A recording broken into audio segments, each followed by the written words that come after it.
People ask us all the time, should I quit my job? Today's topic of discussion on Entrepreneurs Online, should I quit my job? Expert University presents Entrepreneurs Online, a podcast for real talk about running a real business online. Here are your hosts, Chris Keefe and Todd Snively. Hey, Chris, we got a pretty interesting topic today, something that we actually get asked quite a bit. Should I quit my job? Now, I think the people that know us know both of us pretty much quit our jobs. So I feel kind of up to answering that. What about you?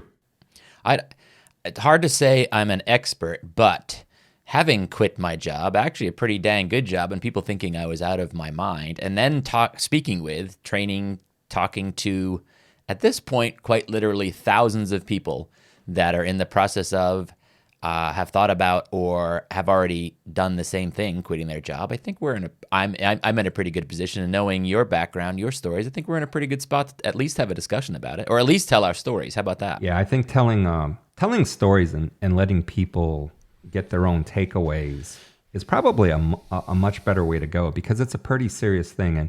And when someone's sitting there wondering, should I quit my job? You have to understand they're usually under a lot of stress. There's a million things going on in their lives, and they're not always in a good place.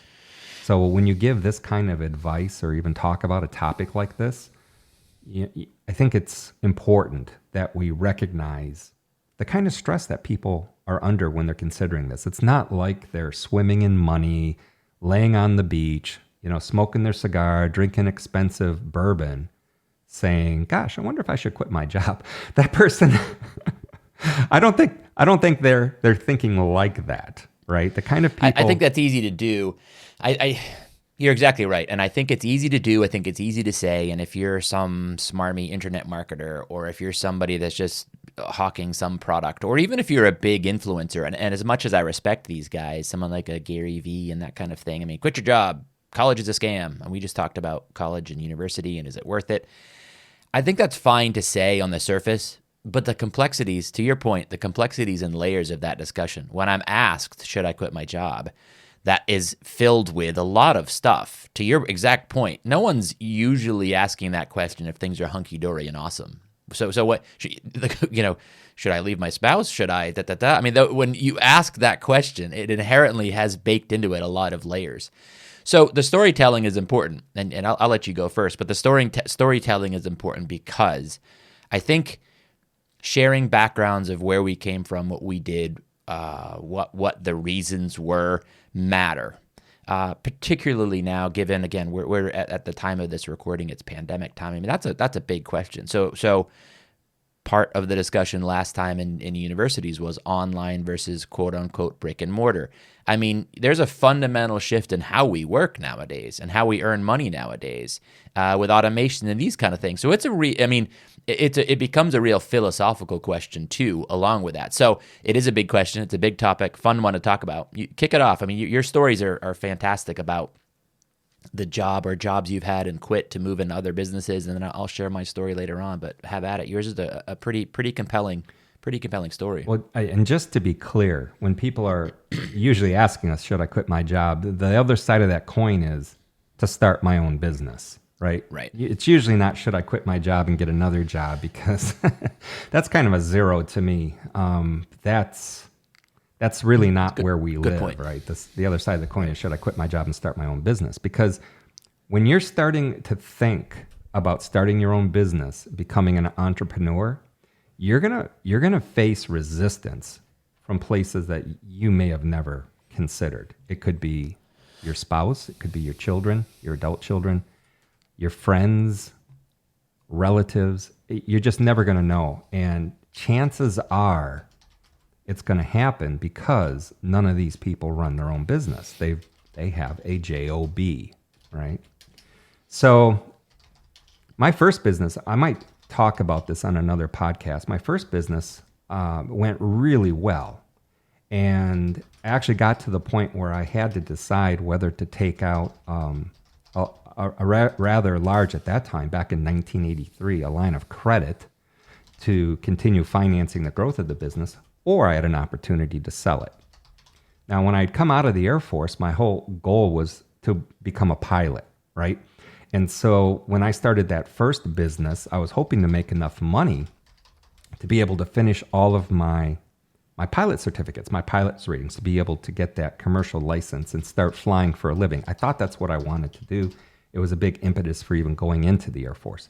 And for those that don't know, I actually had my pilot's license before I had my driver's license. My sister used to have to drive me to the airport for my flying lessons. That's pretty funny.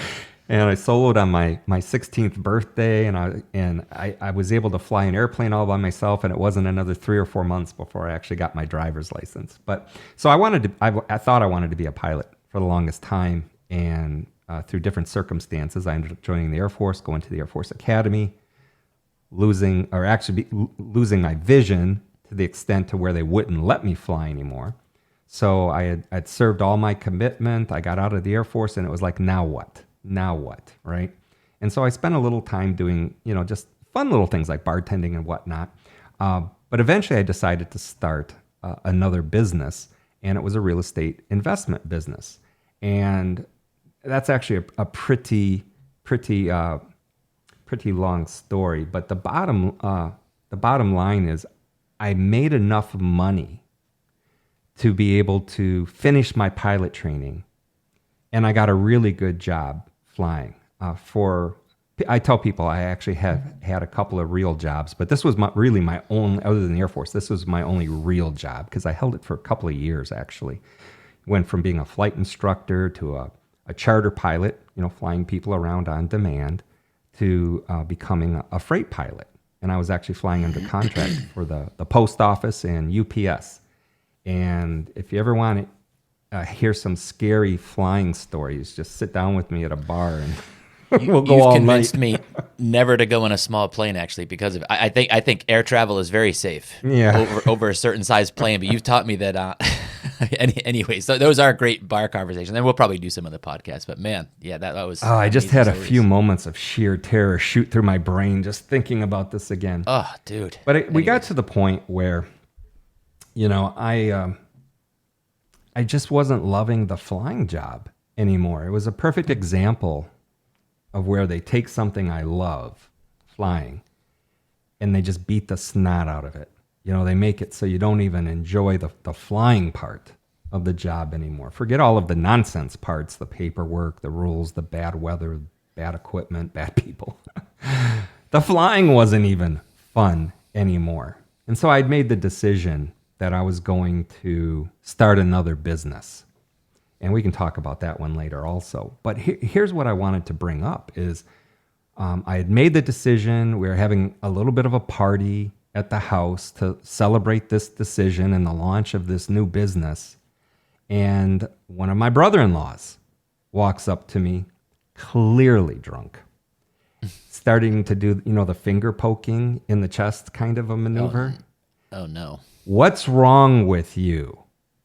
You had a great job. You had a dream job. And, now you're leaving this to follow what? Your dreams? Come on, man. Responsibility. Act like an adult. And it was like all the restraint in the world not to smack this guy in the nose, right? Here's somebody, pretty much a distant relative. He's a brother-in-law, right? And, telling me that I don't know what I'm doing and that I'm not thinking of my family because I left a quote-unquote good job, which he knew nothing about. Most people don't realize that in that good job, I had 3 major engine failures, 3 huge emergencies. The first time it happened, I thought I was going to die, literally thought I was dead. And if you've ever been in a situation where you actually think, okay, this is it, I'm dead, that's like the worst feeling in the world. So, oof. Yeah, so there was a lot of things packed into this decision.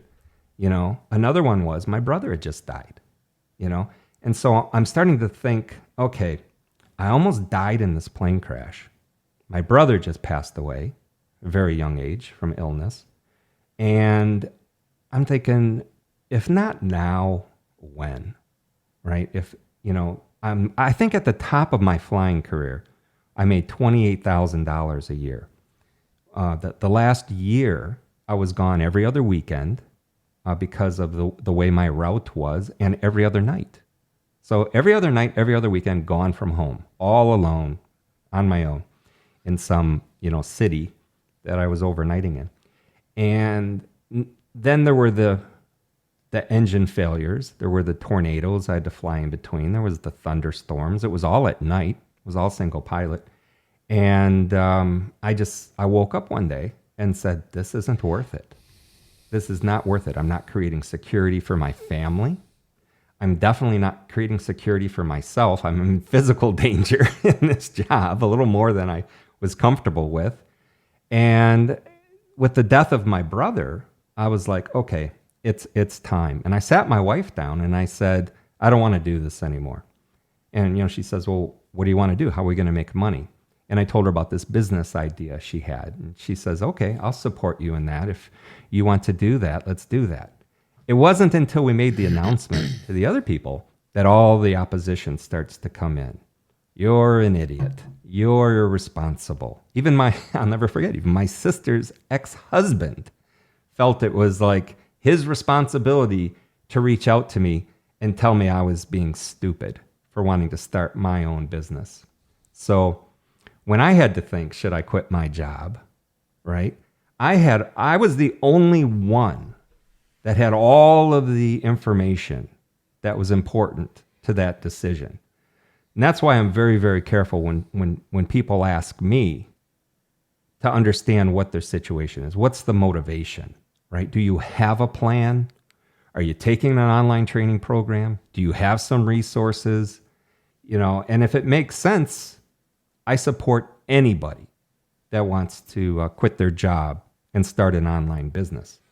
Just understand when you make that decision, not necessarily everybody in your warm circle is going to pat you on the back and tell you, great decision. Sometimes just the opposite.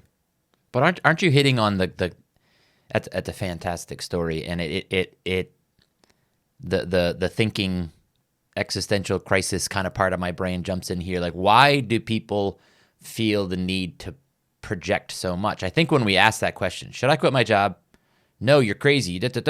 You just gave examples. I mean, that's pretty extreme. You were literally talking about a job that you were worried you were going to potentially die from, literally. And you still have people going, bro, what are you thinking? I mean, $28K a year at the chance. So that comes from that projection, right? I believe that most of those things, most of that pushback is rooted in our own insecurities and our own fears. And that's logical. I talk about this often, in human evolution, where whatever number, give it a number, 6 million years of evolution from primitive days up to modern man, we've advanced quite far, relatively speaking. It's only in the last few hundred years, actually, that we've been able to really have a sit down and think about who we are, where are we going, what are we doing?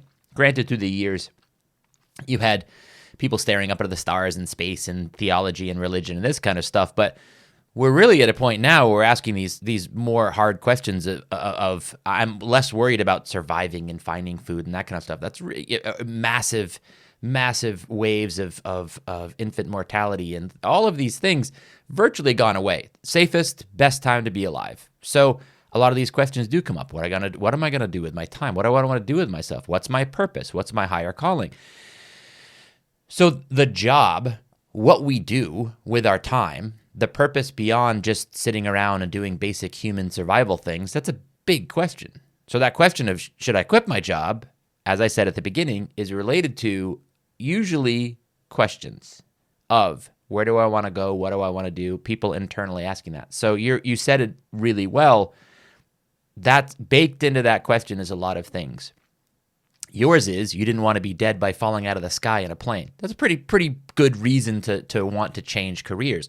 Other people are probably good and fed up and sick and tired of something where they're having that similar. It could be truly a higher level existential question of what the hell am I doing with my life? I'm just shuffling papers, or I'm doing something with no higher purpose, or this just seems such a waste of time. That's a big thing.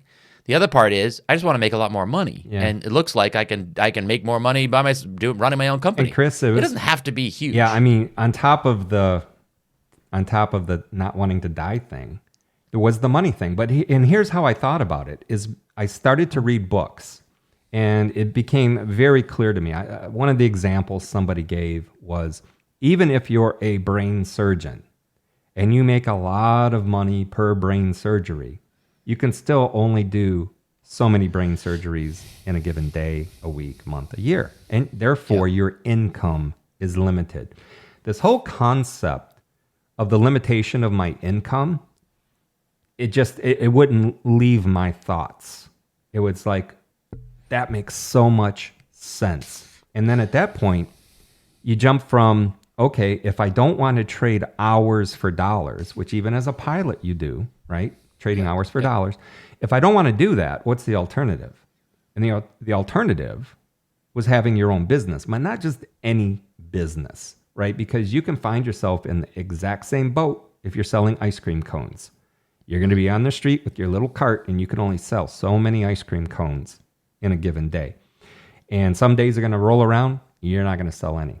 And I didn't want to be in that type of a business. I wanted a business where I could truly implement systems and replicate and not have a ceiling on my income. And I couldn't get people in my warm circle of family and friends to buy into that. They were all, that's impossible. You have to be like some super genius to figure this stuff out. And so it's all of this opposition, right? All of this opposition. And the fact of the matter is, if you look around now, even during this time, we're right in the middle of this pandemic, right? Matter of fact, President Trump and his wife today came out and said they have this COVID, right? So nobody really knows what's going to happen with them. But with everything that's going on right now, the one thing that's still constant is that somebody could start a business and make money and replicate it with systems over and over and over again. If they have the right training, if they get hooked up with the right people, get out of that toxic circle of people that just want to keep you down. Start hanging out with people that have either done or are doing what you want to do, and let them encourage you. You guys encourage each other. And eventually, you'll have a successful business of your own. And the way things are going right now, more and more of the time, it's online businesses, right? So, should I quit my job? Should you quit your job? If you have a plan and you're ready to put in the work and run your own business, and that's why you want to quit your job, I am behind you 1,000%. Yeah, that was the main reason for me to do it. I checked all the boxes, went to school, did my stuff, got my job, worked in corporate things, and I was doing everything I was supposed to do, all the cliched things. 6-figure salary. I was approaching a couple $100,000 a year in income, company car. Every year I travel somewhere in President's Club, a nice exotic location, blah, blah, blah. Why on earth would you leave that? Just what you said, time. My time wasn't mine. The more successful, and I'm making air quotes, the more successful I got, the more I realized my time wasn't valued, and I was always going to be dictated where to be and when. When the board needed to meet, I needed to be there. When something needed to happen, someone else was going to tell me where to go, when, and what to do. I had some sort of flexibility as I became a director of sales, and I was soon to be VP, or hopefully that was the trajectory. That's great. But I realized that I was locked down, and I was working for someone else's company and someone else's business, and my time was not my own. And I realized I was willing to take a pay cut personally. I told my wife, that's how I made the decision. I don't want to do this anymore for somebody else. I'm working really hard, and I'm building somebody else's business. And maybe that's selfish. Maybe that was even childish. But I thought, I'm tired of doing that for somebody else. If I'm going to do this, if I'm going to spend that amount of time, even if it's for less money, I sure as hell want to do it for myself, not somebody else. Because I'm being a little bit silly here, but the further up I got in the chain, the bigger positions I got, the no offense to anybody, but the more I realized people were they were more removed from the business, and they knew less and less about the actual business that we were in. It was very odd. Smart financially, smart kind of bigger, high level stuff, but the actual how to do it, the actual equipment itself, the products, the people, the process, they were removed from that. And I thought, well, this is absolute insanity. So I did see, like you though, I did know, and I did realize real earners and real earning potential comes with your own business. There is risk there, of course. Yeah, I had somebody asked me just the other day. They said, "Hey Todd, if something catastrophic happened and you lost your business, businesses, and you had to start over, would you go work for somebody else or start another business?" And it's kind of funny because I said to them, going to work for somebody else would never have even entered my mind.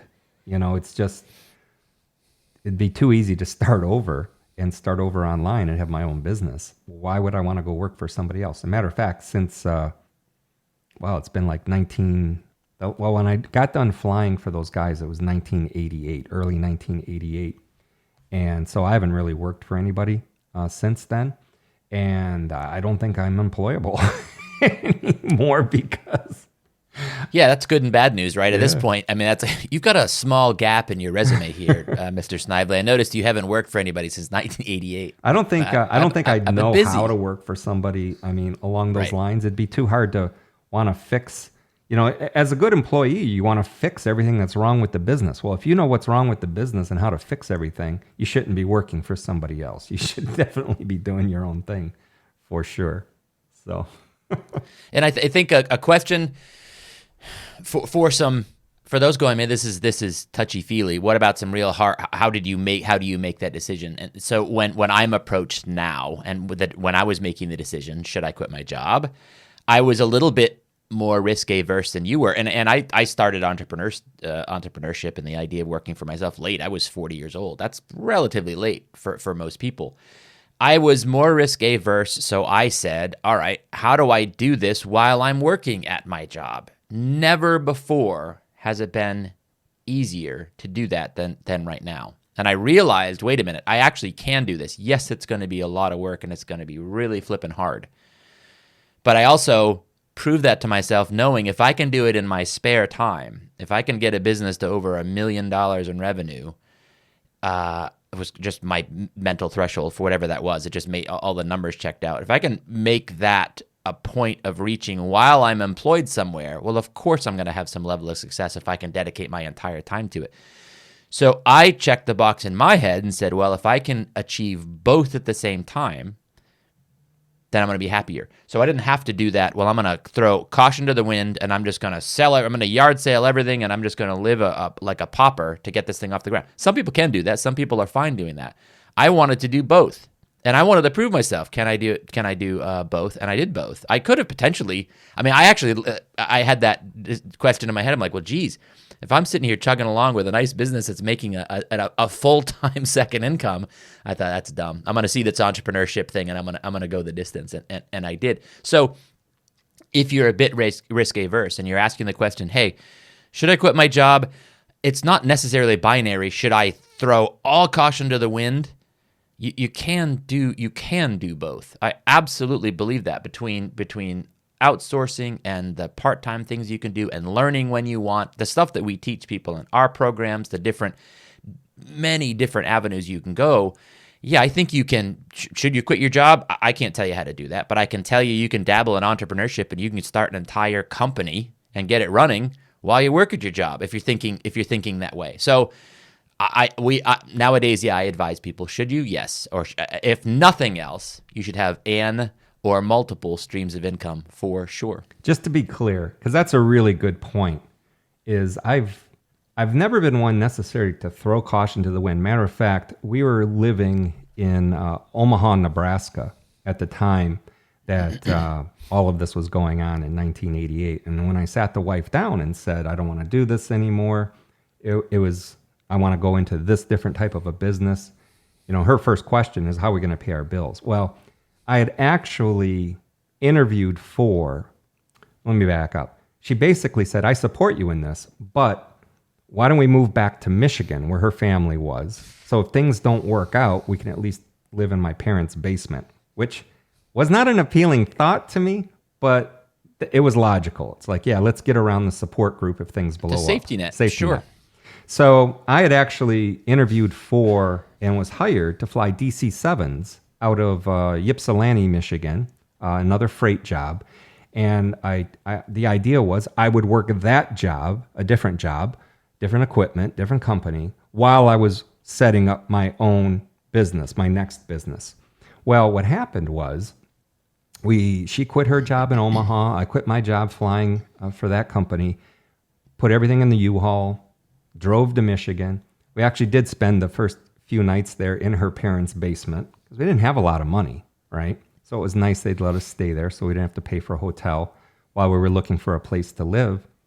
And I think we rolled into town on a Friday. Well, on a Monday, I call into my new employer, and I said, I just want to let you know I'm in town. I'm ready to start training. And I understood that training was actually going to be a few weeks down in Miami, where their training center was. And on the phone, on that call, they said to me, oh, just so you know, we've decided to base you out of Miami. I said, what do you mean base me? She goes, well, that's where we're going to move you down to Miami. You're going to live in Miami. I'm like, well, wait a minute. I just moved to Michigan, right? The whole idea was I'd move to Michigan, start my business in Michigan, and they wanted to move me right back down to Miami. So I said, well, I don't want to do that. And they said, well, then, I mean, what do you want to do? You want the job or don't you? And I said, no. And I hung up the phone. And so I turned around, my wife's standing there, and she's like, what just happened? And I said, well, I'm not taking that job anymore. And she's like, well, what are we going to do? I said, we'll figure it out. And what we ended up doing was going and getting temporary jobs through a temporary help agency so that we could pay our bills and I could build my business. And so this was a huge pivot, but I didn't want to let anybody think that I was so cavalier that I was just going to quit the job and immediately start next day working on my own business. I did want a bit of a safety net. I did need some money coming in to pay my bills because I was not flush with cash, right? Back then, the credit limits on our credit cards might have been $500 or $1,000. There just wasn't a lot of resources there. I had to truly do what we call bootstrapping, which is go and try to figure out how to make some money and then put that back into the business, make some more money, and then take that money and put it back in the business and make some more money. I had no resources. So yeah, should I quit my job? Well, I ended up quitting two to get that one business going.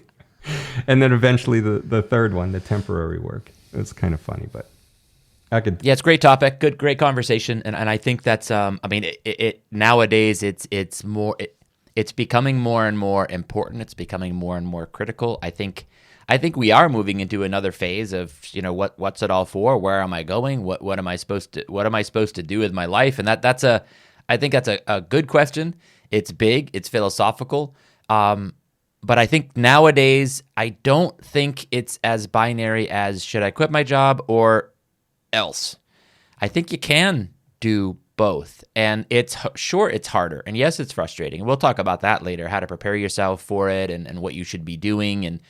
But for right now, should I quit my job? I can't answer that one for you. How about you dip your if you're thinking about it, again, back to the beginning, there's a reason you're thinking about it. And then dip your toe in the water, check the temperature, see if it's nice before you jump in headlong. You can do both. Yeah. We suggest you do exactly that. Make a plan, right? All right. Well, if you guys want to get a hold of us, you can find us at expertuniversity.com. If you're watching this on YouTube, please subscribe and like if you like the content. And, it was a lot of fun. Thanks, Chris. Should I quit my job? Yeah, sure. Why not? Hey, everyone. Keeney here. If you've enjoyed that content from Expert University, do us a favor and hit that thumbs up to like it. Subscribe to our channel and then smash that bell icon so that you can get notified when Expert University puts out new content. That way you'll never miss out again. Tom and Chris always want to remind you to do something every day to move yourself towards your goals. And the one thing you can do right now is to join our Facebook group. by clicking in the link in the description. Thanks for watching, and we'll see you next time.